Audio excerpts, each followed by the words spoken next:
Play clock at 5. Pass is intercepted at the goal line by Malcolm Butler. Yes, he did. He gives it to Henry. Quick snap. Breeze. Pass is incomplete. No flag. 4th and goal. And they're going to snap it, and it's Trey Burton who throws caught. Touchdown. We're rocking and rolling on into week 6 and week 5, man.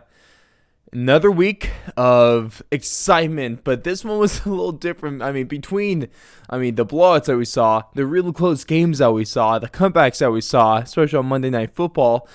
But also, I think more importantly, we had a week where kickers couldn't kick for whatever reason. It just wasn't working, whether it be PATs or field goals. It was interesting to watch, and it was almost shocking with how bad it was. But we're going to talk about that a little bit more here as we get on into our Week 5 NFL breakdown. Of course, I'm your host, Ross Allen, with 4th and Long, and we got some stuff to talk about today, including if the Bills just prove their legitimacy, who's leading the MVP race right now between Kyler Murray and Lamar Jackson. Should the Steelers take a look at making a trade for quarterback midseason? And, last but not least, of course, we have to take a look at quite possibly one of the biggest flaws in any team in the league this year. And, of course, can the Seahawks win with Geno Smith? Oh, that's going to be a lot of fun. But right before we get into things, of course, if you don't know, you can find all of our stuff over at our website, thefourthandlong.com, for all NFL-related content. That's thefourthandlong.com/NFL. For all you MMA fans, we finally got some MMA merch out. Go on over to thefourthandlong.com/apparel. We take on over to Teespring, our site there, and get started and get initiated with the Certified Banger Collection. Not only do we have some I'm not even trying to sell it at this point. I actually wear them day to day. There's some pretty comfortable tri-blend t-shirts, and we got some pretty nice hoodies there as well. So you're going to want to get some of those. It's finally getting cold here in the States, and I have to mention the States is about almost half our listeners Australian. Love you guys. Gotta mention that. Ooh, so it might be about that time for you Aussies up there. We still got tank tops, so go get that one as well. And we have a new interview dropping this Friday with an MMA fighter that's building a non-profit, and he has just such a cool story of why he's fighting. Now, of course, keep an eye on that merchandise store once again, because trucker hats, those are coming, so stay tuned. But ladies and gentlemen, let's get on to things. Without further delay, let's talk winners and losers, okay? Because one of the biggest winners of Week 5 has to be the Bills, especially after their performance on Sunday Night Football in primetime. Weather delay, it don't matter. One of the most lethal offenses in the league. Now they got Josh Jordan. Of course, that didn't really matter in the first place, but now it definitely don't matter when you're going against that Bills defense. And the Bills have proved that they are the most dangerous team in the league. Not only do they have one of the best scoring differentials in the league, I think it's still the best as of now. Not only do they have one of the best defenses, not only do they have one of the best offenses, not only do they have arguably the best quarterback in the league, they are just cruising at this point, and they put a hurting there on the Chiefs on Sunday Night Football as well. And it might show only you say only, but only an 18-point deficit. It was a way worse game than that. The Chiefs got absolutely manhandled. Patrick Mahomes, I love those screenshots of Patrick Mahomes and Travis Kelce's faces on the sideline late in that game. They looked distraught. I've never seen Patrick Mahomes or the Chiefs look distraught. Maybe besides last year's Super Bowl, but that's pretty much about it. And I I can't lie. You might see the smile on face right now if you're watching on video. Oh, especially as a Broncos fan, man, it feels good to see the Chiefs like this. It feels so good to see the Chiefs like this, and they're really in a bad spot right now. And we'll have some more words about the Chiefs once we get to our overreactions segment here later on.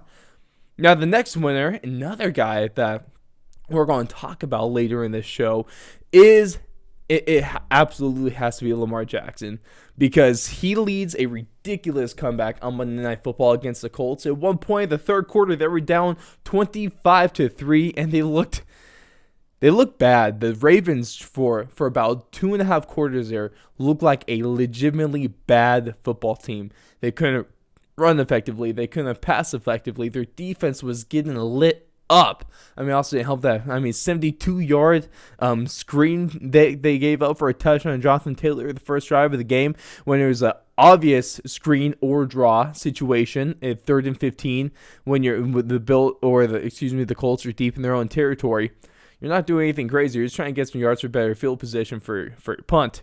And they go ahead and they get gashed like that. I mean, Patrick Queen, he looked fantastic last year. He did not have the best of games on Monday night. But Lamar Jackson, who cares about that when you have a guy that can get 504 total yards on his own, including 4 touchdowns, and he was clean with 0 interceptions there.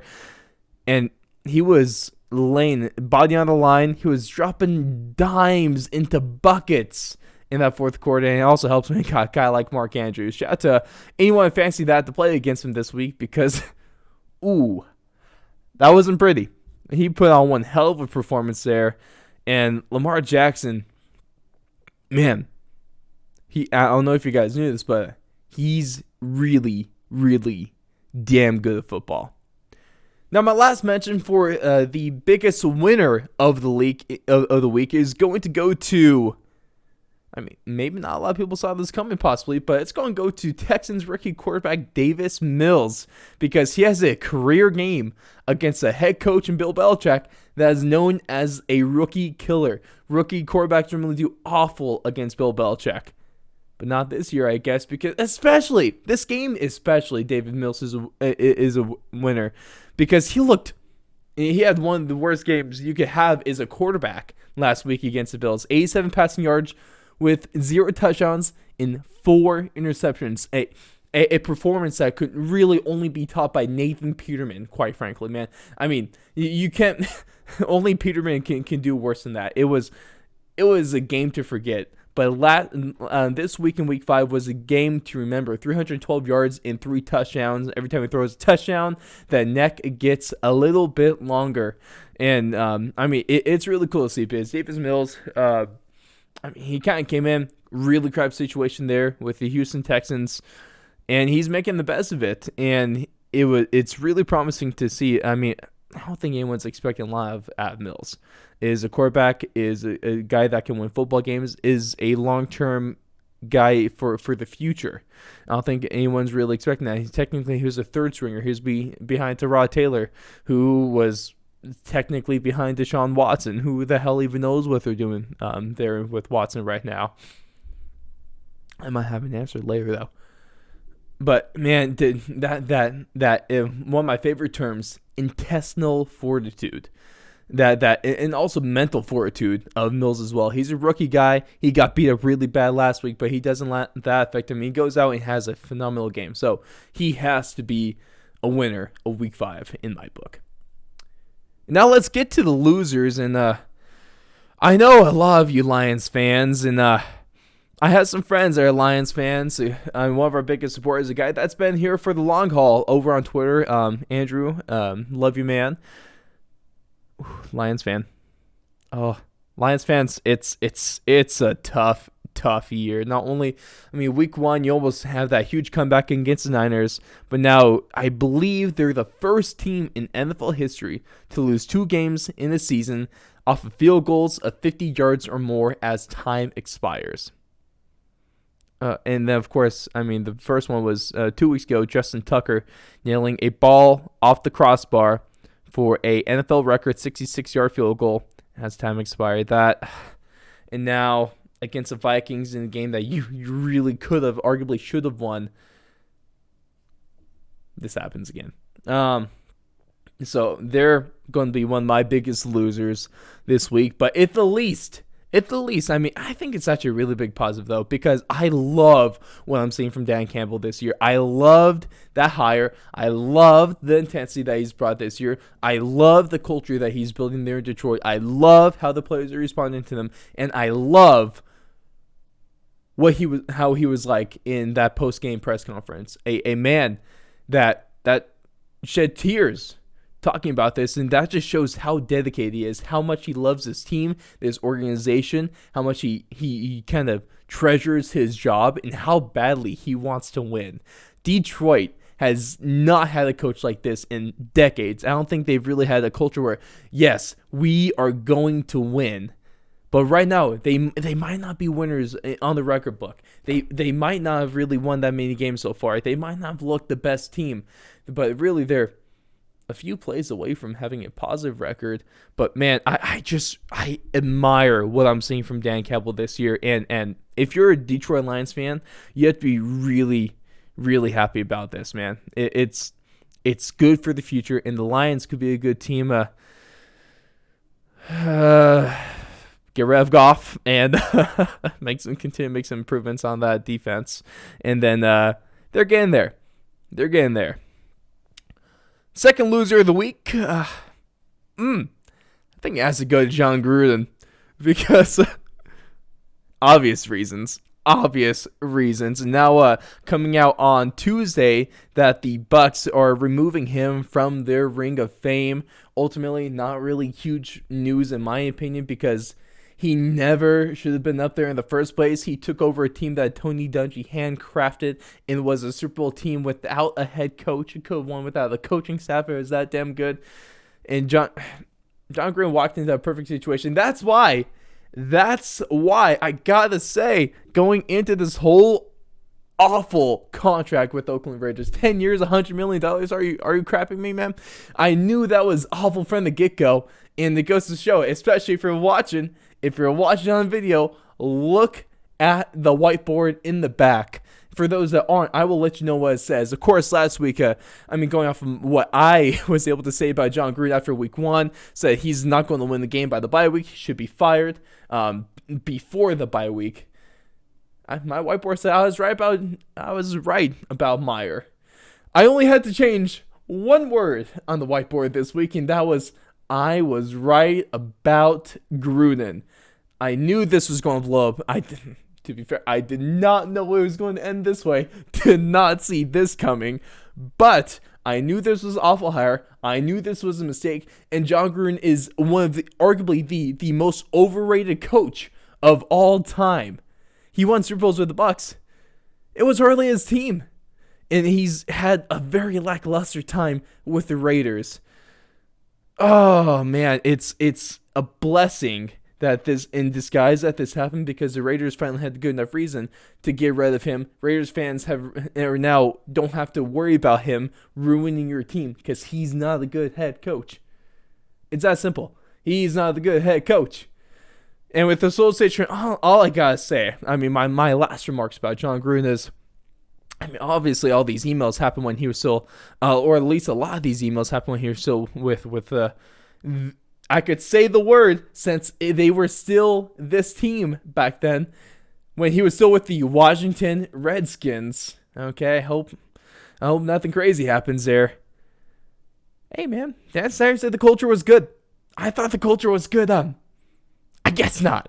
I guess the culture wasn't good, but also it wasn't hard to tell that the culture was not good.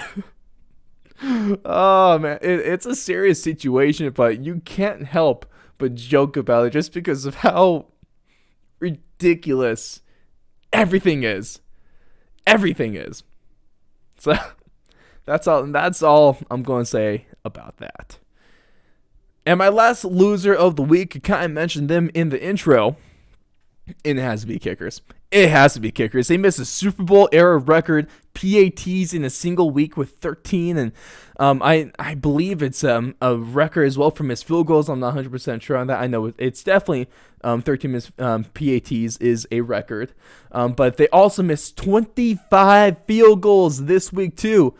Mason Crosby was one of the biggest culprits of this one. It was like I said earlier, it was just a really weird week.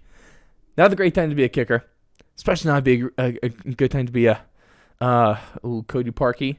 It hurts seeing Hot Rod, Rodrigo Blankenship go miss a couple field goals, miss a couple kicks, big kicks too, end up being because of his hip injury. So I'm just, in all, not a good week to be a kicker.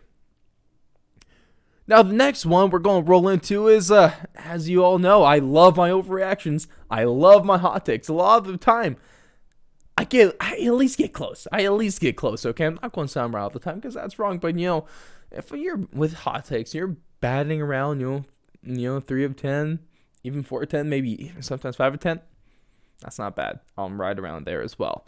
But let's talk some overreactions here. But are they actually overreactions? Let's find out.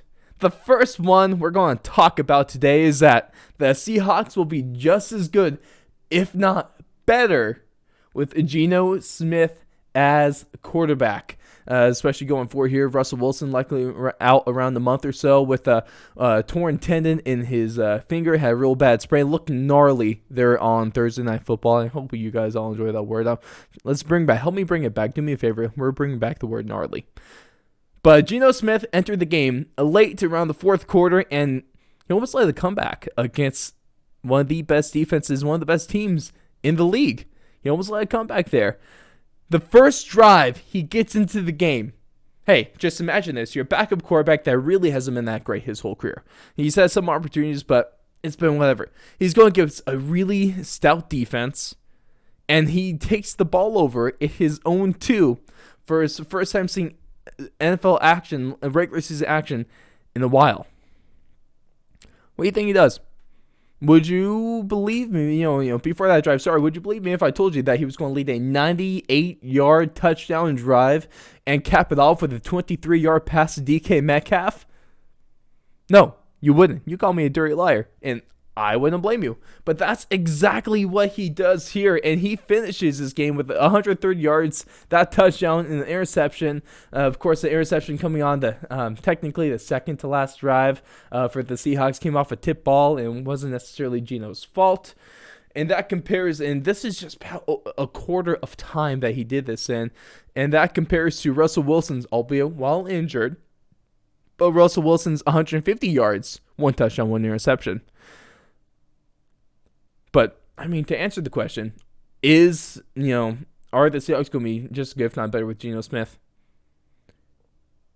They're not going to be better, but they do have a chance to be just as good. Luckily, Geno Smith is a guy that he's never necessarily been a bad quarterback, never has been the best of positions. I'm not saying he's great.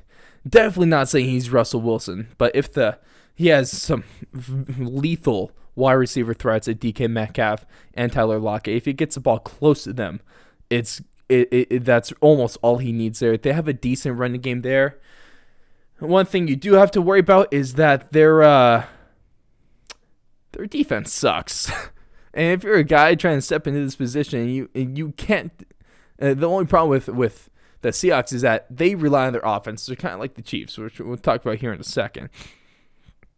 They rely on their offense to win games. The Seahawks are giving up the most yards a game. I think they're on pace for an NFL record of yards given up on the season, and that would even be within a 16-game season as well if you average it out to that. 17-game season, obviously, they're probably going to set the record. Because they have no one to beat but themselves right now.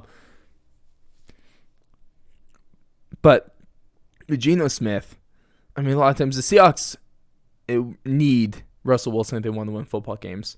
Geno Smith is not a guy that you could put the weight of an entire game on. He's not. Geno Smith is not going to single-handedly win you football games.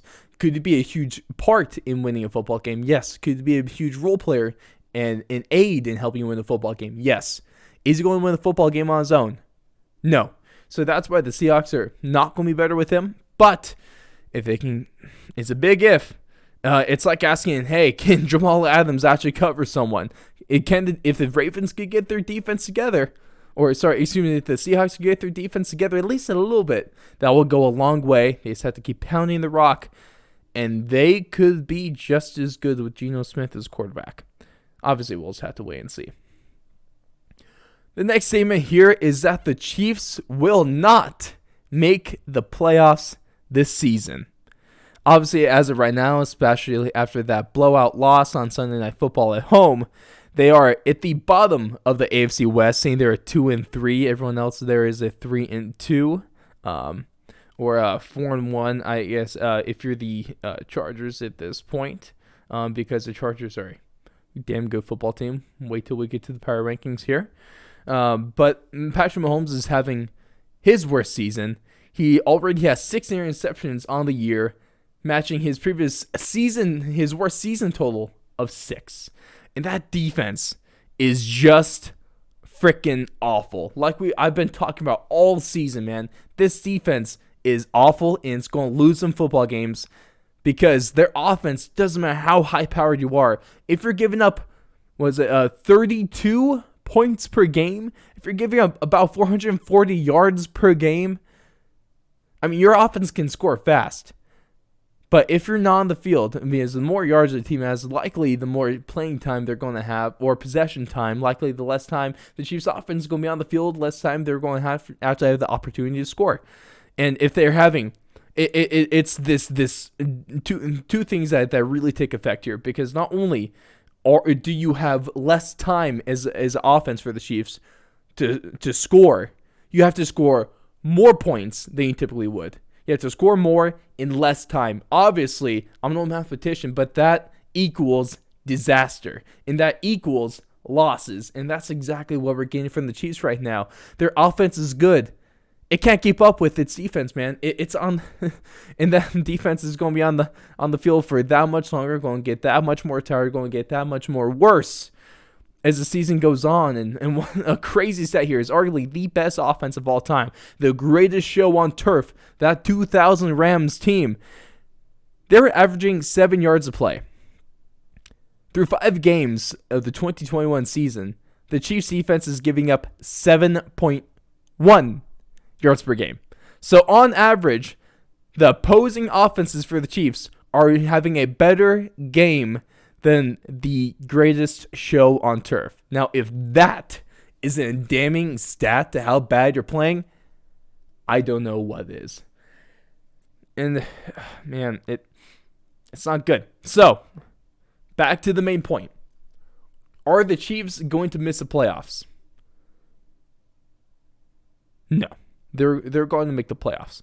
You got to expand the playoffs now. You can get the 7th seed. Playoff team could probably be around 10-7, maybe 11-6. And the Chiefs, especially with the remaining schedule, it isn't crazy. The remaining schedule isn't crazy. In fact, it's almost favorable. If they can't win another 8-9 games out of the last 12, they don't deserve to be in the playoffs anyway.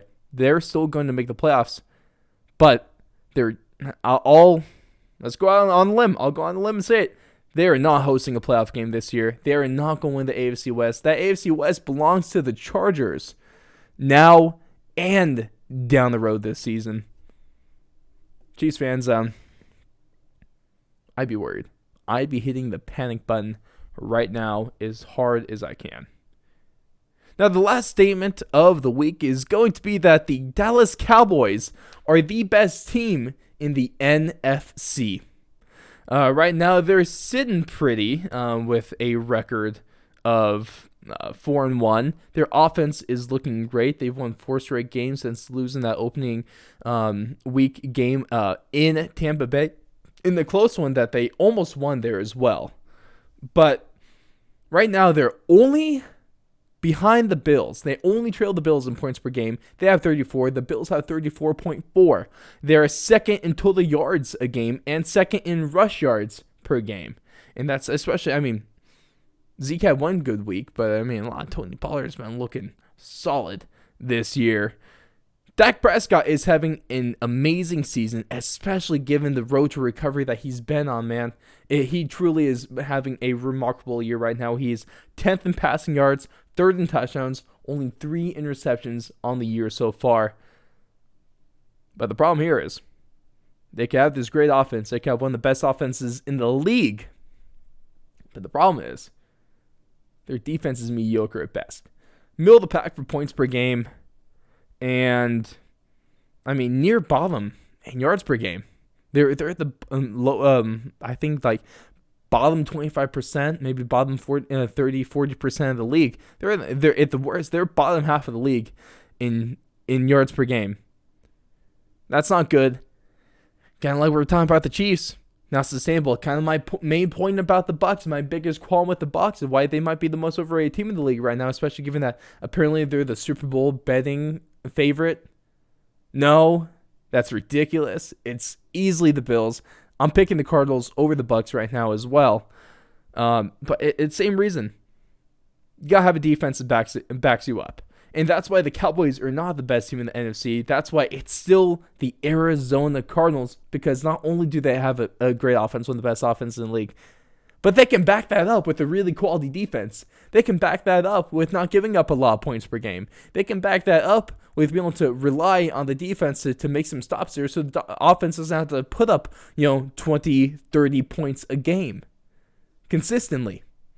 Cardinals are the best team in the NFC. Second best team in the league right now. Wait till we get to the power rankings. Now, well, of course, before we get into our main storylines here, a couple things I want to talk about this show.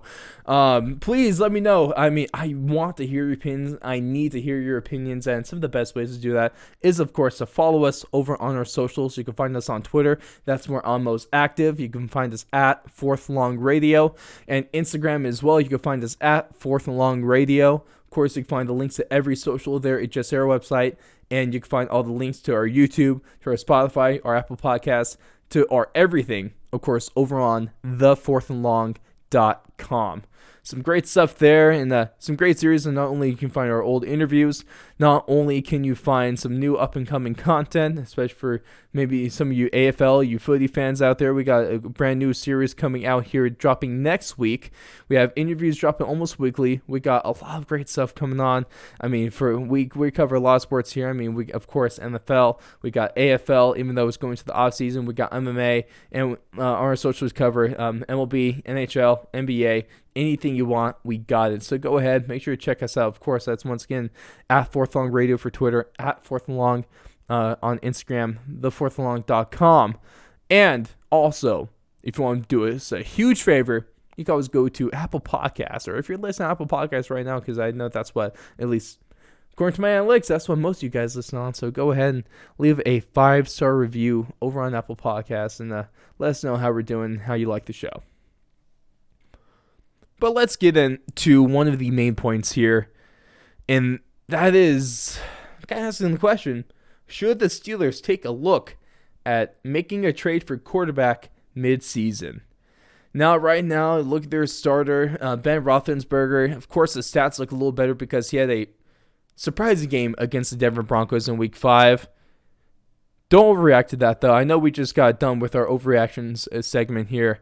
But don't overreact to Big Ben's game in the Steelers' overall performance against the Denver Broncos, because no, Ben's not going to do that. Not even half the time. He's not going to do that. He can't sustain that. I guarantee that. I guarantee he can't sustain a year like that. I guarantee he can't even do that half the time. And it was a decent game too. It wasn't a great game either. It was a decent game, but all that game did, really, if you're the Steelers, is give the city of Pittsburgh false hope, and gave not only about the Steelers' team, but just Ben Roethlisberger as well. So it's time to, Ben Roethlisberger shouldn't have been playing this year anyway. He arguably shouldn't have been playing last year. Ben Roethlisberger should have been retired for a little bit now. He should have been retired. He should be away from football. He should maybe get into coaching at most, get into coaching there. But Right now, he's at 60. He's best for a 63% completion percentage. He has about 1,200 yards on the season, 6 touchdowns and 4 interceptions. And problem is, I mean, if you want to bench him, you can do that. But who's his backup? Mason Rudolph, Dwayne Haskins. Are they really that much of a better option? Not really. So there's some names. I mean, obviously, I do think the Steelers should make a trade for a quarterback right now. They have some talent. I mean, obviously their defense is solid. They're going to be hurting offense a little bit because Juju Smith-Schuster is out for the season with a shoulder injury that he sustained in Week 5. So that's going to diminish him. Chase Claypool is still good. Najee Harris, still good. And if you're the Steelers, obviously, you're still going to be looking, like, you could draft your quarterback, or you can trade for a quarterback and still look for one in the draft this year. That's not out of the picture. That's not out of the question. But I think you can only, I mean, trading, it's safe to say that the quarterback class of 2022, the 2022 draft, is not as talented or deep or as loaded as the 2021 class was. Now, I'm not saying that these 22 quarterbacks are bad. Obviously, we just had a really solid draft pool this year, and also the year before that as well. So, here's some possible replacements. One of the ones you can take a look at, and maybe the first couple ones here are definitely going to be on the cheaper side of things. Jimmy Garoppolo. It's evident in San Francisco that it is Trey Lance's team now. It's his team. They're going to bye week. He might be missing a game against the Colts here in a couple weeks in Week 7 because that's sprained knee. So Jimmy Garoppolo might have to play there, and the Niners still might want to keep him as a backup for at least the foreseeable future.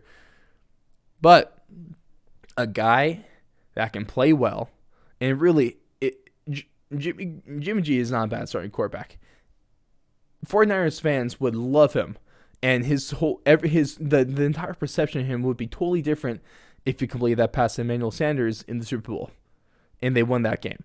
The entire perception of Jimmy G would be different. He would easily be a certified starting quarterback in this league.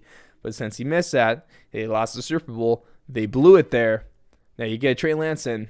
Now that whole thing kind of spirals there. But Jimmy G, a guy that might, again, for a second rounder, maybe a first. I really don't think he's worth that much. Maybe a second and a third.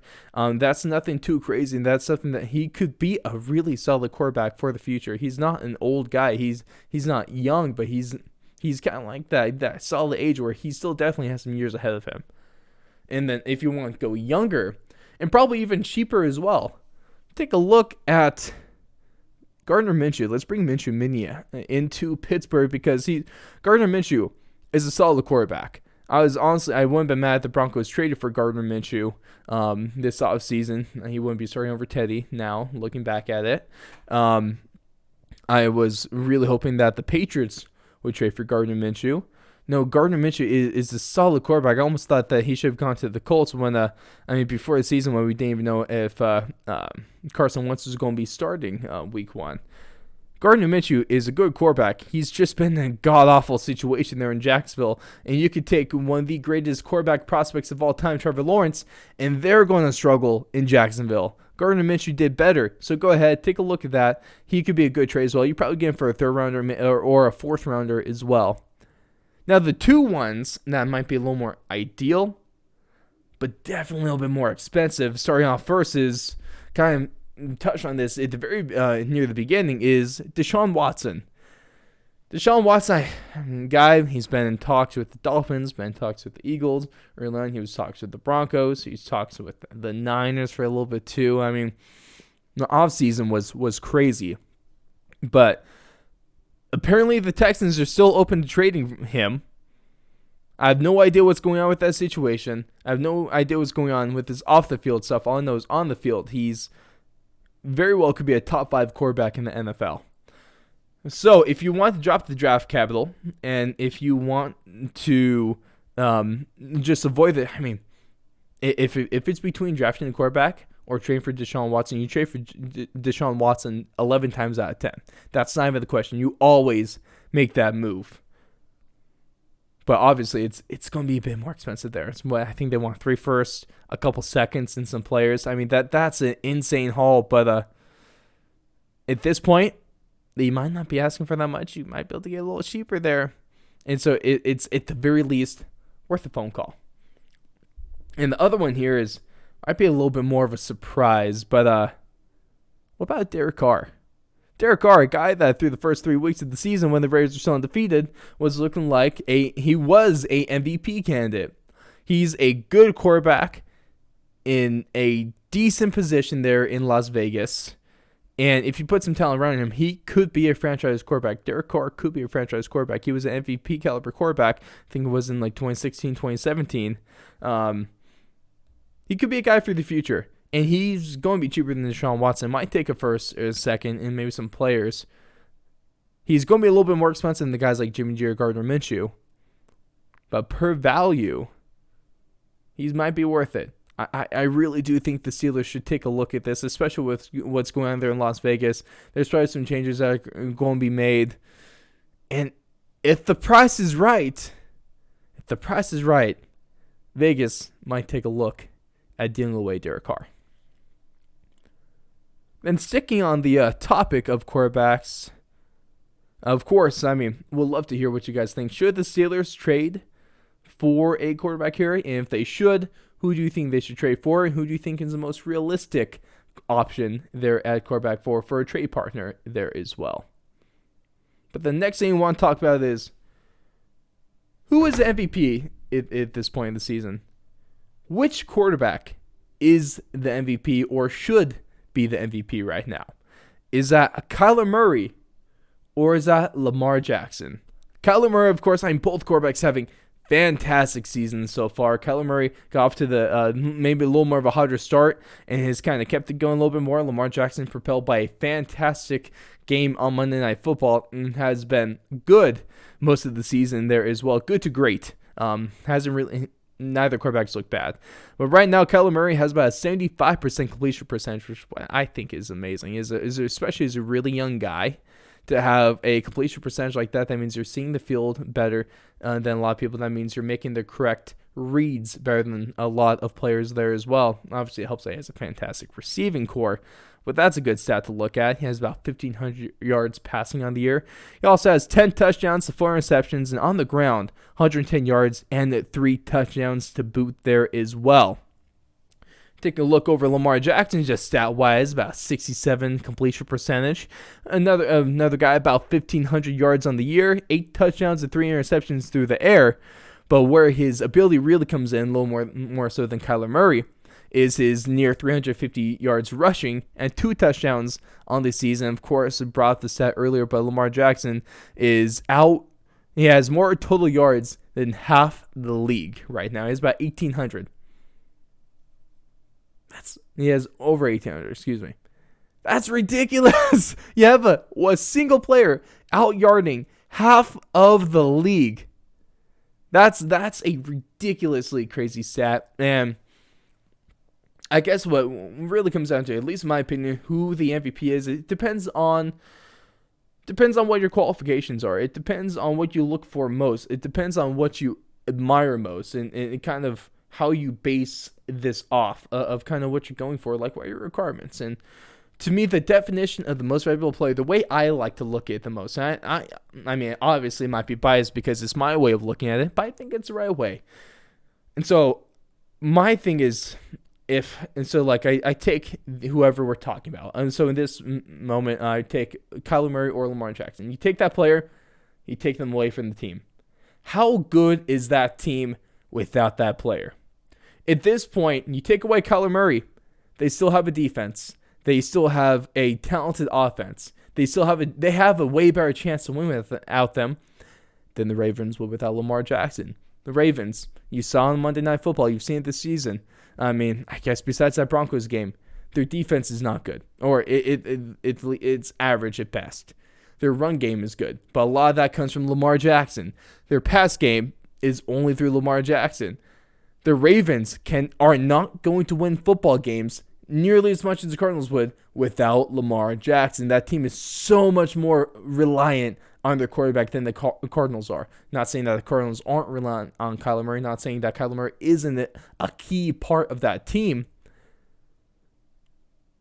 But Lamar Jackson is more, at the end of the day, Lamar Jackson is more important to the success of the Ravens than Kyler Murray is to the success of the Arizona Cardinals. But if you want to flip the other coin, if you want to take a look at it the other way too, is a lot of the times the MVP goes to the better team. Right now, the better team is definitely the Cardinals. Not only are they still the last team undefeated, not only are they leading their division, they're just a better team there as well. They have a comparable, if not better, offense, and they definitely have the better defense. So that's what's going to go against Lamar Jackson, who I think should be MVP right now. If it wasn't made clear by my comparison there, the MVP right now is Lamar Jackson. Is he going to be there by the end of the season?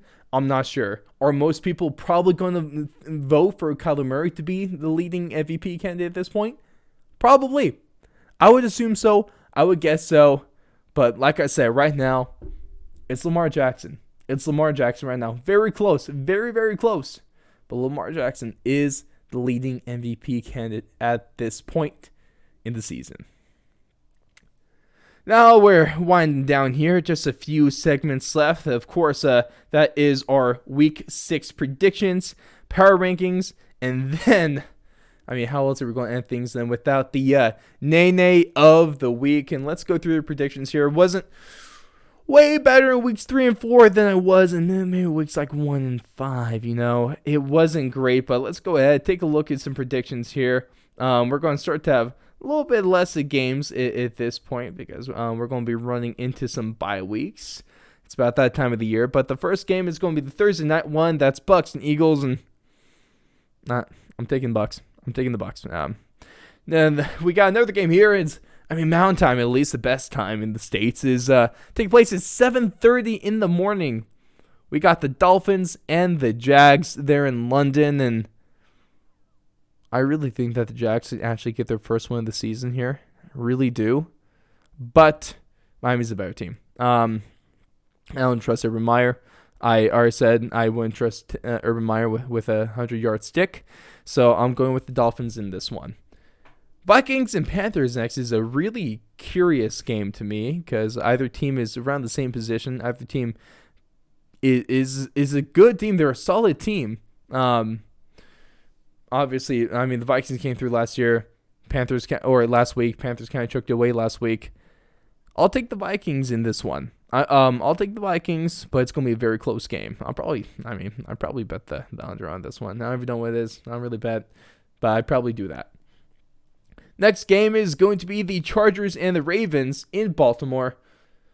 I don't think this Ravens offense can't contend with the Chargers, especially against a way better defense that LA has, and then maybe what the Colts have, at least what we've seen this season. So I'll take the Chargers.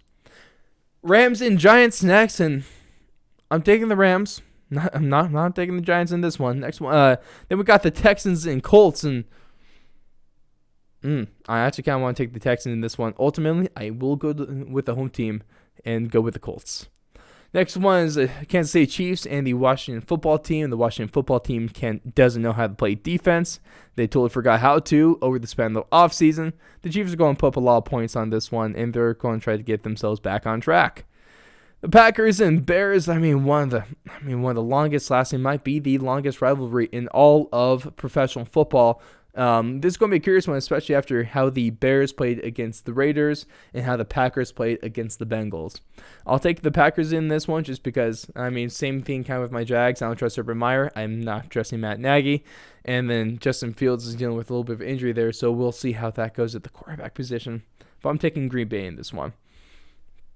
Bengals, Lions, and I'm sorry, Lions fans, but I guess the positive here is that it won't end with heartbreak with a last-second field goal. You'll just be beat in this game. So you got that going for you. Next one is the Cardinals and Browns, and this is going to be my pick for game of the week. It's definitely one of the most curious ones, and I'm saying curious a lot. Whoops. But the Cardinals and Browns, the Cardinals have a potent offense. That Browns defense didn't look great against the Chargers, but the Chargers also have a fantastic offense. Baker Mayfield is worrying me a little bit, but him and that run game did look real solid there against the Chargers. This is a really tough one for me to call. I'm just going to go with the Cardinals because they're one of the best teams in the league at this point, best team in the NFC.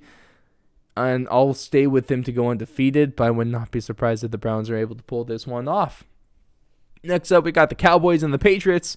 I'm taking the Cowboys in this one. The Patriots don't have the offense to keep up with the Cowboys, and the Cowboys defense might be able to do just enough here. We got another rivalry game, this one in Denver. We got the Raiders and the Broncos, two teams that started off looking great, and now the last 2 weeks they have looked horrible. Home team, the Broncos are really good at home. Take the Broncos in that one. Not sure if I'm saying this pick with a whole lot of confidence. And hopefully the coaching turmoil with Vegas will aid them a little bit more too.